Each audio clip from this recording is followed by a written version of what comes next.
The mansion always felt too big for just two people. Every morning you heard the soft rustle of maids dusting the furniture, the low murmur of girls greeting each other outside, and the faint clink of dishes being set in the breakfast room. You sat at the long dining table, stirring your tea absent-mindedly. Jungkook was across from you, dressed in a crisp black suit, his tie perfectly knotted. He was scrolling through his phone when you spoke. You are leaving early again. There is a meeting in Busan. Will you be home for dinner? I will try. You nodded, even though you already knew I will try usually meant no. It had been 2 months since your wedding, a decision made long before either of you could protest. Your father and Jungkook's father had been childhood best friends, almost like brothers. When the idea of marriage was brought up, it was pitched as the perfect bond between two loyal families. But your worlds couldn't have been more different. You had grown up in a quiet coastal city far from Seoul's underworld. Jungkook was the heir to one of Korea's most feared mafia families. And now you lived in his family's sprawling mansion, a place with chandeliers in every hallway, rooms you would never been in, and men in black suits standing guard at the gates always. Later that week, you were sitting in the garden after breakfast, flipping through a book under the cherry blossom tree. The air was light with the scent of flowers. You took a sip of tea, and your stomach twisted violently. You barely made it to the bathroom inside, falling to your knees as you threw up. When you came out, pale and shaky, one of the maids rushed over. Madam, should I call the family doctor? Wiping your mouth. No, I'm fine. Maybe the soup from yesterday didn't agree with my stomach. She looked unconvinced but bowed. I'll prepare some ginger tea just in case. That night you were curled up on the bed in your bedroom when the butler's voice echoed down the hall. Master Jungkook has returned. You looked up as Jungkook stepped inside, loosening his tie. His gaze swept over you, lingering just a moment longer than usual.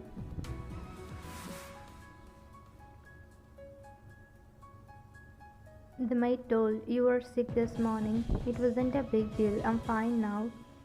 You don't look fine. I said I'm okay.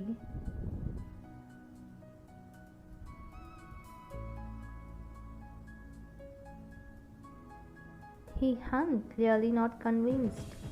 If it happens again, tell me. Don't just hide it, Ryan. You frowned slightly. Why do you care, Jungkook? We barely talk. He blinked at your bluntness but didn't answer right away. Because you're my wife, whether you believe it or not, it matters to me. His voice was calm, but something in it made your chest tighten. He turned away before he could reply, heading upstairs. Next day after dinner, you head upstairs to a room, the faint unease from this morning still lingering.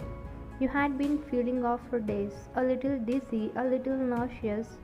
The thought had crossed your mind once, but you had brushed it away. Tonight you don't brush it away. You had ordered a pregnancy test online 2 days ago just for benefit of doubt, and it arrived this afternoon. Now sitting in the bathroom, you stared down at the strip in your hand. Two pink lines. Your fingers tightened around the plastic. You swallowed hard. Your heart was racing. You hear footsteps outside. Jungkook entered the bedroom. You hesitate for a moment, then walk outside the bathroom by pushing the door open. He's standing near the dresser, taking off his watch. Jungkook. He looks up, one brow slightly raised. You step forward and hold out the strip between your fingers. I ordered this just for the benefit of doubt. He takes it from you, glancing down, then back up at your face. His jaw tightens.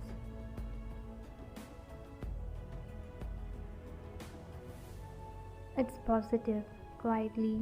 Yeah. There is a long pause. You expect a dozen questions, maybe even anger, but all he does is remember something.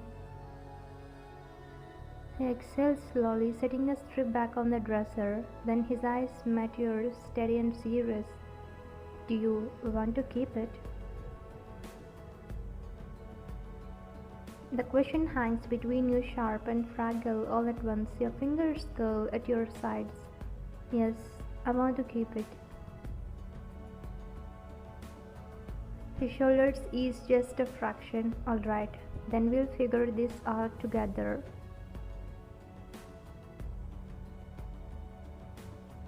The words are simple, but something in his tone makes your chest tighten.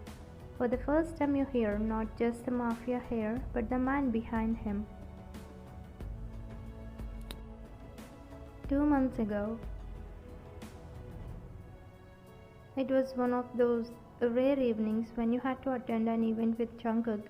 One of his close associates was celebrating the opening of a luxury lounge in Gangnam. You remember hesitating at the mansion entrance, adjusting the simple black dress you had chosen. Jungkook had glanced at you briefly before opening the car door. You don't have to stay the whole night. And you said, I'll be fine. Inside the lounge, there had been warm with low judge and the scent of expensive cologne. Jungkook was quickly surrounded by men in tailored suits and women in glittering dresses. You stayed close to his side, feeling out of. A waiter passed by with champagne, and you took a glass to calm your nerves. One sip turned into two. By the time Jungkook returned from a brief conversation with a business partner, you were already working on your second glass.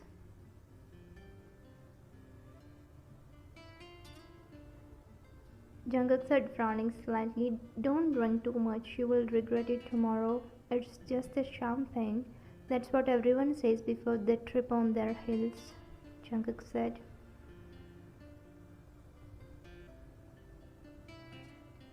You had laughed, an honest laugh you didn't realize you were capable of around him.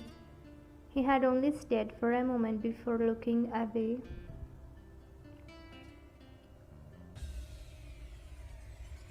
Hours later, the ride back to the mansion was quiet, except for the faint hum of the car engine.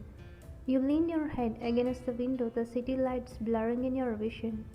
Jungkook glanced at you once or twice, but didn't speak. When you reached the mansion, you kicked off your heels the second you stepped inside. The marble floor was cool under your feet. I can walk by myself. I didn't say you couldn't.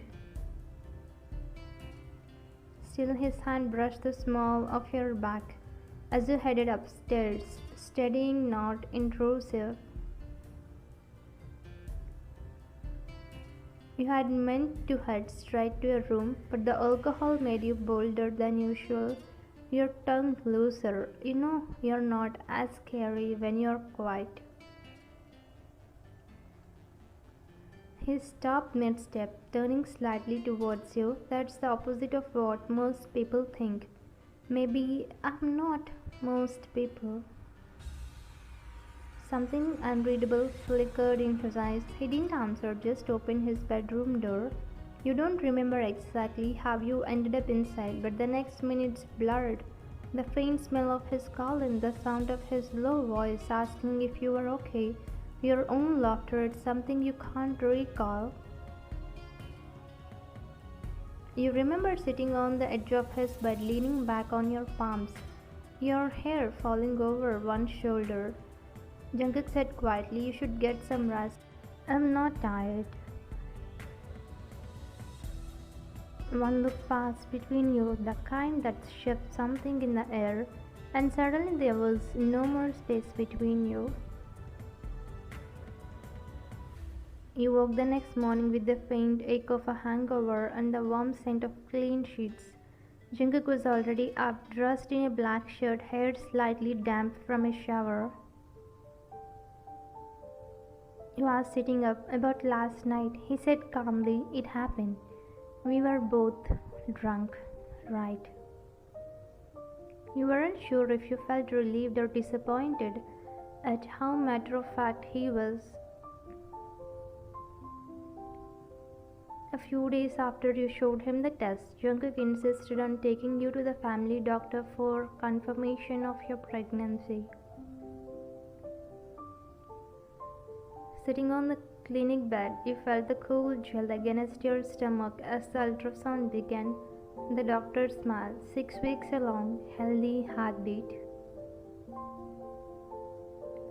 Your eyes widened. Jungkook's hand rested lightly on the edge of the bed, close enough that you could feel the warmth, but not touching.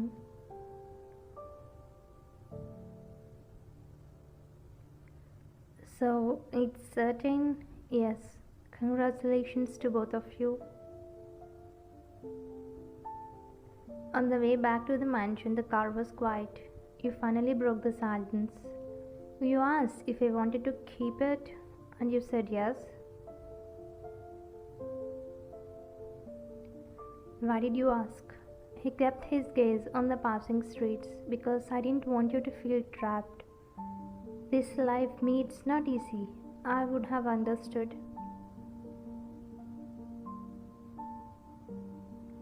You turned your head to the window, your fingers curling in your lap. For the first time you wondered if maybe Jungkook's silence all these months wasn't indifference. Maybe it was restraint.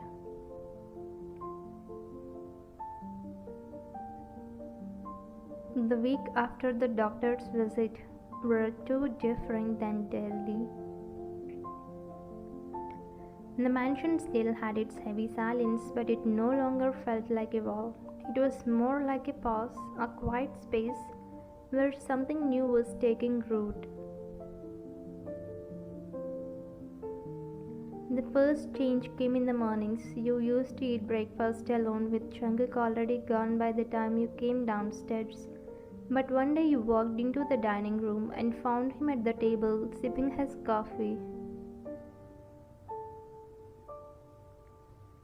"You're still here?" Jungkook glanced at his watch. Meeting got pushed back. He gestured towards the chair across from him. "Sit down." It wasn't a command, more of an invitation. You sat unsure. The maids quickly served your food, but you noticed Jungkook's plate had already been cleared. He stayed anyway, scrolling on his phone, but occasionally asking, "You slept well?" "Mostly. If the bed is uncomfortable, we can get a different one." You blinked at him, surprised. He didn't look up from his phone, but the offer felt genuine. Another change came on a rainy afternoon. You were in the library, curled up on the couch with a blanket. The rain pattered against the tall windows, and you had lost yourself in a book when the door opened. Jungkook stepped in, holding 2 mugs. "Ginger tea. The doctor said it's good for you." You sat up, taking it carefully. "Thank you." He sat in the armchair across from you, watching the rain. After a while, he asked, "What are you reading?" "A novel." "About?"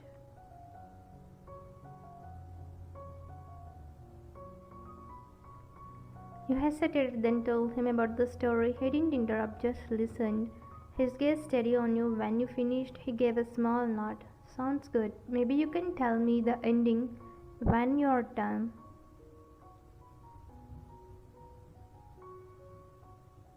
It was such a small thing, but it felt like the first real conversation you had outside of necessity. One evening you were descending the grand staircase when your foot slipped slightly on the polished step. Before you could catch yourself, a strong hand closed around your wrist. Careful. His tone was sharper than usual, but not angry, just concerned. He didn't let go until you were safely on the last step. I'm fine. Fine doesn't matter. You're carrying more than just yourself now. The words settled in your chest like a quiet warmth. You will take care of me like this even if I'm not pregnant. He got this doubt and asked him without a second thought. He said, I can change myself. Though you're pregnant or not, I don't know how to act one. Maybe our marriage happened with our involvement, but I chose to live with you for the rest of my life. I was away from you because you're scared of me. I was away to give you time because I cannot afford to lose a girl like you. Immediately tears formed in your eyes because you didn't expect him to be this genuine and this much love he held for you. Thank you, Jungkook. You smiled through tears, then he kissed your forehead while helping you get down the stairs carefully.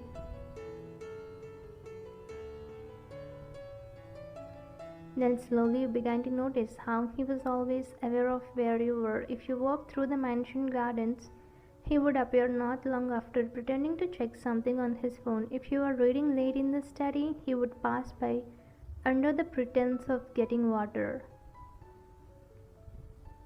And sometimes in moments he thought you didn't notice, his gaze would soften like the weight of his position, and his past disappeared, leaving only a man looking at his wife. It was during your 6 months that the ice cream craving struck. It started innocently enough, a passing thought as you flipped through a magazine before bed, but the longer you ignored it, the stronger it got until you were practically tasting it. The problem, the doctor had advised against cold foods. After you would fall sick in your 4th month, Jungkook had taken that advice seriously, maybe too seriously. Still you reasoned one small cup wouldn't hurt. You had ordered some earlier in the week secretly and tucked it into the back of the freezer. At midnight you slipped out of bed, padded to the kitchen and quietly opened the freezer door. The cold air brushed your face as you dug out the little cup. Spoon in hand, you were halfway through your first bite when the kitchen lights flicked on. Juan! His voice was sharp, not loud, but enough to make you freeze. Spoon suspended midair. He was standing in the doorway, hair slightly tousled from sleep, black pajama, shirt loose around his shoulders. What are you doing? Eating ice cream? The doctor told you not to.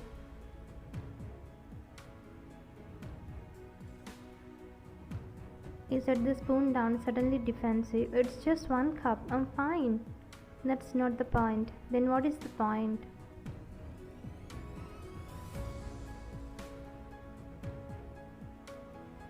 He stepped closer, his expression unreadable but his tone heavy. The point is, I don't want to see you sick again. I don't care if it is 1 cup or 10. I won't risk it. The concern in his words was clear, but his delivery still made your chest tighten. You pushed the cup away, stood and walked past him without another word.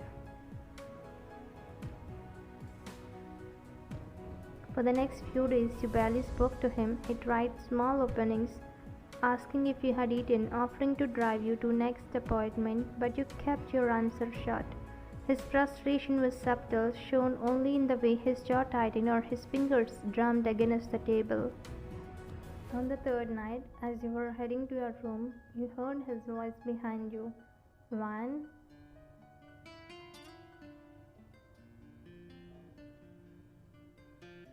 You stopped but didn't turn around. What? I'm so sorry. I was too harsh. I'm not used to say things the right way, but I was worried, that's all. You didn't answer, and he didn't push further.